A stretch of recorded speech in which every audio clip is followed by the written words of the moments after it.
This is Dave Bonfilio. I'm a fractional VP of sales, and welcome to this edition of Ask a Fractional Q&A. Our team is usually three, but today there's just two of us, but we have our first guest that we're going to be talking to. Usually, the three of us are Jillian Middlemark of ResolveWorks and Corey Hanscom of Brand Articulate. Corey is with us today, and he and I are going to be talking to our first, as I said, our first guest on this edition of Ask a Fractional Q&A, Ann Schreiber. Ann, it is a real pleasure to have you. Welcome, and thank you for being our first guest for this video podcast. I'll start by just allowing you to talk a little bit about yourself, your history, and your company, and then we'll come back and Corey and I will ask you a couple questions about what's going on in the world of content. So please tell us a little bit about yourself and your company. Hi, I'm so happy to be here. My name is Ann Schreiber. I am owner of Copywriting for You, and I offer an all-female team, primarily myself, but I do now have some team members that work on writing amazing content for business websites. So I myself have been a writer for several decades. I won't say how many. I was that little girl who used to hate playing out on the playground at recess and would write in a little notebook her short stories, sitting with my back against the school building wall.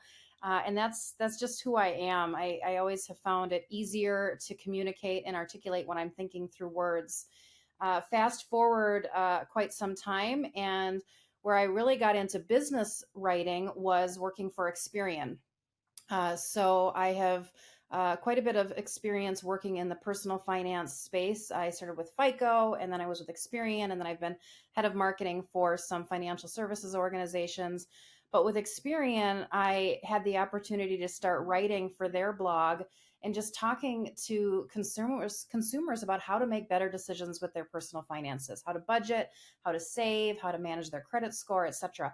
And I realized I loved it, and I think a lot of people would find that really boring, but for me, it was my space. And so then fast forward a few more years, and I was introduced to a freelancing platform and decided to get signed up on there and start taking on some gigs as a side hustle on top of what I was doing full time. And then in January of 2023, I went through a job change.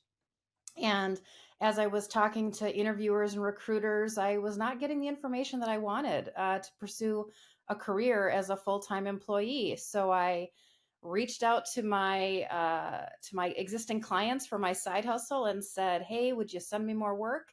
And they all said, "We've just been waiting for you to ask." And I mean, the rest is really history. I started my company 2 months later, and it's just been gangbusters. And my clients love what I have to offer. I'm learning something new every day, and it's just been a fantastic ride. That's great, Ann. So typically, when you engage with a company, what's your sort of onboarding process, or how might you start to align what you do then with what their needs are? Typically, we have a content scoping call, and we hop on a call. Sometimes it's actually over email. Sometimes people don't want to get on a call, so I'll do either one. But let's just use the call as an example. And we get on there, and I just ask them, "What are you trying to accomplish? What's working against you? Where are you at from a content perspective?" And 99% of the time, they're like, "Well, we need a blog." I'm like, "Okay, well, let's look at what's on your website today and what's working for you." And I check a few of their statistics. I look at how they're doing for keywords that would obviously resonate for me as a consumer for their type of business. And then I look at, what are they telling people? Can I figure out what products and services they sell from what they have there today? And then I come up with them, or well, we actually work together on a content strategy. And sometimes, even though they've asked for a blog, we back up and I say, "Well, I can give you a blog, but if we start writing a blog and they come to the rest of your website and can't figure out what it is that you do, there's no point." So then we go back and we fix the web content as well to make it super clear for consumers on like what is that they're selling, what's their value proposition, and why are they different from what else is out there in the marketplace. And then we transition to blog content, which is really just about informing consumers, answering questions, trying to solve those pain points, and then obviously set up that business to be who can help them get over that next hurdle.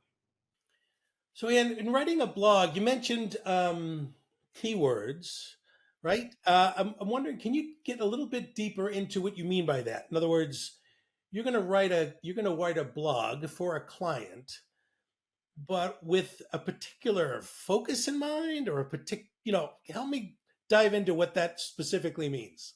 Words and phrases that a layperson would use when they go to a search engine to look for their problem to be solved. So, for example, Corey, if you as a fractional CMO or a CMO were looking for someone to write content for your business, you'd probably be searching for something business blogger or technology blogger near me.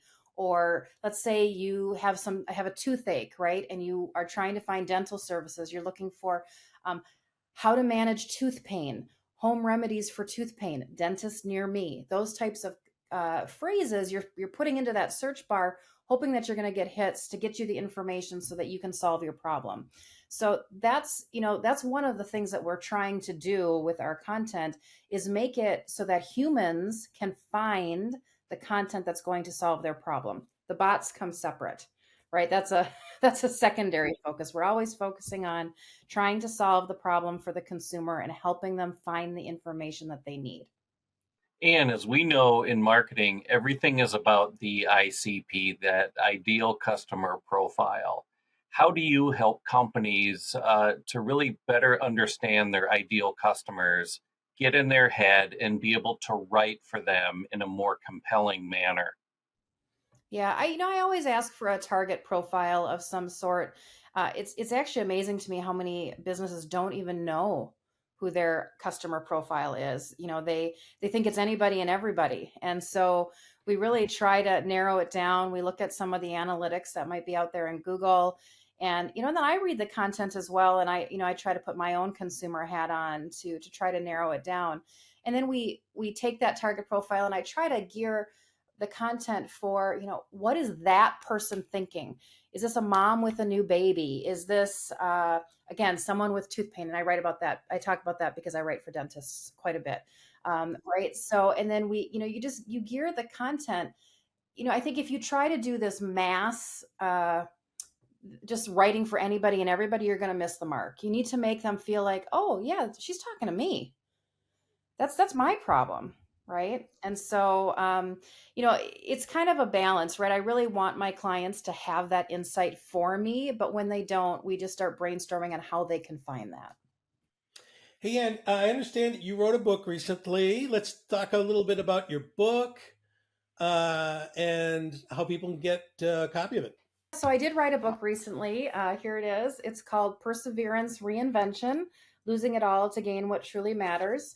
And it's kind of it's a little bit of a memoir, a little bit of a self-care, a self-help advice, tied in with a reflection journal. And so in 2019, I found myself facing a very unexpected divorce after, I don't want to say tumultuous, but not the easiest marriage of 23 years. Of course, I came out with two gorgeous children, but it was a challenging couple of decades.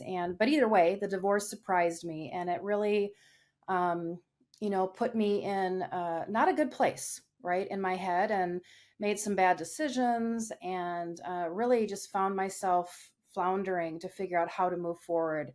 And with a lot of help from friends and in people that I worked with, I figured out that I could take that horrific experience and turn it into something positive to fuel me to become a better version of myself, right?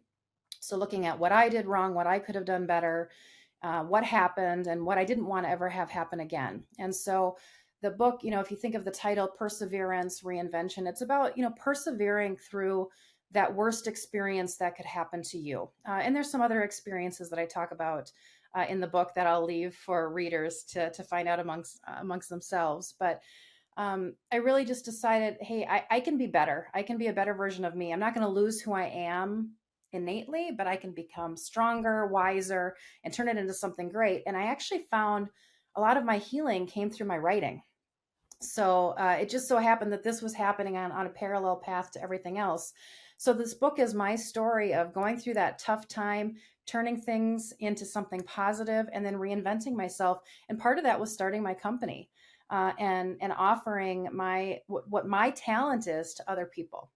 So it's available on a wide variety of platforms. If you're into one of the big companies, you can find it on Amazon, Barnes and Noble. You can find it on Walmart.com. And then it's also available through a private publisher as well, through Ingram. You can find it there. But I'm selling a lot of copies. I'm hearing a lot of great things. I'm having people that have been through far worse experiences than I have ever been through, losing a spouse, losing a child, tell me that, this was just one more thing that gave them a little bit of hope that they're going to come out better on the other side. So it's been a very positive experience. And one last question. Every experienced professional, in addition to sort of the basics of their own skill, whether it's in finance, HR, marketing, sales, or writing, um, each person that I meet develops sort of superpowers or areas of just excellent expertise. What might be some of your superpowers as a content marketer, as a writer, whether it might be like a market that you might be particularly experienced in, or something else that somebody out there might say, I need Ann for this? I talked about this a little bit earlier. My business writing really got its start in that personal finance space. And I would say that's probably my ultimate sweet spot. Not like that's all I want to write about in a day. And I'll talk about that in a moment, because there's a gift in variety and having something different to excite you and keep you inspired to do the writing work. But working for Experian, working for FICO, working for other smaller financial services companies, I really learned that there is a challenge out there with financial literacy. And, I don't remember the statistic off the top of my head, but the majority of Americans live paycheck to paycheck, or they have a credit score that's far below a good score, and they're having trouble getting financing, and it's keeping them from buying their first home. And those are all things that, even when I talk to people, just simple changes in their life can turn things around for them and give them that opportunity to achieve that American dream. And so I I think everything that I learned working for those two, big companies, well known in the space, has positioned me to be a bit of an expert on just those guiding principles to make your financial situation better as a consumer. That said, I also want to touch on the variety. So I think, if I only wrote about personal finance every day, I think it would be a bit dull. I love a new challenge, and so I mentioned earlier, I write for dentists. I actually represent an agency that, or I should say, I work for an agency that represents dentists all over the U.S. So I write about teeth whitening and tooth decay and how to brush your teeth and all these topics that, who knew? I mean, I'm not a dentist. I don't play one on TV, but I sure learn a lot about how to care for your teeth. I write about, being a mom. I write health and wellness. That's something, that I have been interested in all my life, how to be healthier, how to eat healthier foods, how to get a workout in. Um, what else? I write for a company that's all about offering services for, this our service industry, for like landscapers, for plumbers, for electricians, and how to help them streamline their business. And it's so funny. I love writing for this company. I find it fascinating. I'm like, I've hired a landscaper, I've hired a plumber. Let me give them guidance on what consumers are looking for, right? So I think, going back to your question, Corey, one of my superpowers is that ability to put myself in the shoes of the consumer and think about it from the perspective, what question would I have? What do I want to solve? What do I need? And then when I'm writing, it's okay, I just shared that information. What's the reader going to ask next? And try to think through that and make sure that gets addressed as well. And then the other thing is, and I've received this feedback quite a bit, it's about being responsive. So many business owners, especially small business owners, which are probably who I write for the majority of the time, they're protective of their dollars, and when they're investing in content, they want to make sure that they're going to get a good product, but they also want to make sure that that assignment doesn't go into a black hole. And a lot of times, even myself, when I'm trying to hire for my team or I've hired writers to augment some of my own work, you don't hear from them for days and you get nervous. Like, are you actually really working on this? What questions do you have? And so I'm very responsive and I make sure that if my client has questions, I get back to them promptly because I want them to know that they're in good hands. Hey, I've got one more question, but it's for you, Corey. And maybe Ann, you can chime in or comment on it. But we're talking about content. And I have for a long time thought that from a marketing perspective, particularly for small business and medium sized businesses, I've always thought that content was perhaps some of the most challenging, the biggest challenge for businesses because they're afraid of developing, they're maybe afraid of writing you know, and I just wondered, do you think that that's true? Do you think that, that the content development is a really, really big challenge for small businesses generally? I really do think it is a big challenge. But also, in fact, in my career, I always say I am not a writer, but I really appreciate good writing. You know it when you see it, and when you're working with the right resource, they listen to you, and they're able to come back with a message, storytelling, content that is really going to reach the customer. And so it really is a talent. And I know that we're in an era where, AI is starting to do writing. You can spot that. But it really takes someone who has that talent as a writer to develop content that is going to be relevant to your customers, but also differentiating maybe from your competition.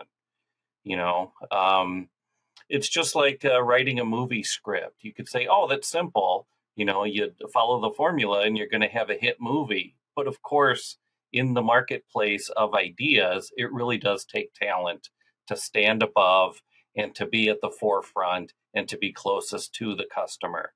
So, as I go through my years, the more and more I really appreciate good writing and good writers. And any comments on this as a challenge for small business? I would tack on to that and just say, yeah, it is a challenge. Not everyone is a great writer. There's plenty of things I'm not very good at. I just happen to be good at writing. So I think, the best clients for me are those that say exactly what you said, Corey. Like, I'm not a great writer. I know what I want to say, but I don't know how to say it. And I know that my business does this that's different than what's out there in the competition, but I don't know how to get that story out into the market. And those clients are golden because they want to partner. They are so proud of their business. They know that they have a great product or service. They have passion. They just need help getting the words on the page. And I'm like, great, we're a perfect marriage. We're going to work together. And then they start to see the results, right? They start to see that, wow, we're driving conversions. More people are spending a longer time on my website. They're going to pages that we never saw people visiting before, right? And that's building the SEO components into it to get people to spend longer time on the website. But they start to see the magic. And so when they're willing to share all the things that they're great about, why they're an expertise in their space, the experience they have, I can help them demonstrate their authority so that consumers start to trust them. And I want to thank you from our group of Ask a Fractional for being part of this first guest as we go into this new way of trying to communicate this Q&A format that we've developed. We really want to thank you for that. We've enjoyed the discussion. We hope that it's been helpful to those who will watch. Ann Schreiber of Copywriting for You. Thanks very much. Corey Hanscom, we'll see you soon from Brand Articulate. And we'll hopefully get our Jillian Middlemark back into the group for our next recording. So thank you all for watching, listening, and we will see you next time.